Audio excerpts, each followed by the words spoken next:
Hello students, এই ভিডিওটার মাধ্যমে আমরা এই যে আইডেন্টিটি রয়েছে এটা প্রুফ করব। সেক্ষেত্রে নিউমারেটর পার্টে যে 1 আছে, 1টাকে আমরা রিপ্লেস করব sec square theta minus tan square theta equals to 1 দিয়ে।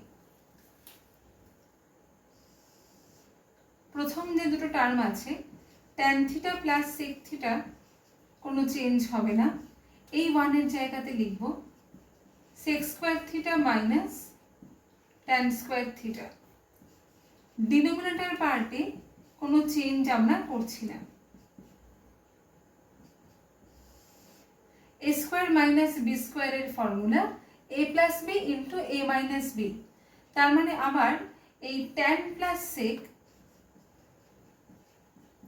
এদের কোনো চেঞ্জ নেই, minus sec theta plus tan theta into sec theta minus tan theta, a plus b whole into a minus b। Denominator পার্টে কোনো change কিন্তু হবে না। আমরা পরিষ্কার দেখতে পাচ্ছি sec প্লাস tan আর এখানে আছে tan প্লাস sec, তো a প্লাস b আর b প্লাস a দুটোই সেম, তাই সেক্ষেত্রে আমরা sec প্লাস tanটা কমন নিয়ে নিচ্ছি, মানে sec theta plus tan theta.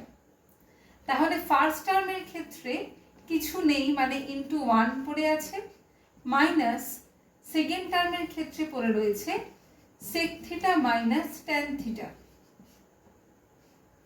এই পার্টটা সেমই থাকছে।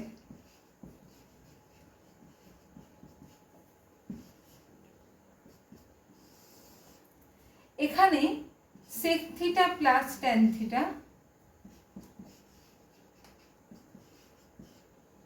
এটা সেম থাকছে। আবার সেকেন্ড যে পার্টটা রয়েছে সেখানে আমরা লিখতে পারছি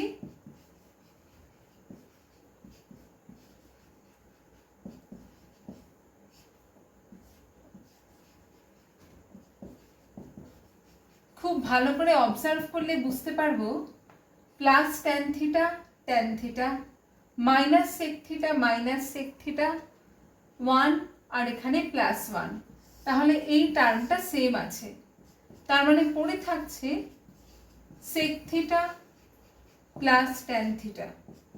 sec থিটার formula 1 by cos theta, tan থিটার formula sin theta by cos theta, তার মানে 1 plus sin theta by cos theta equals to RHS proof.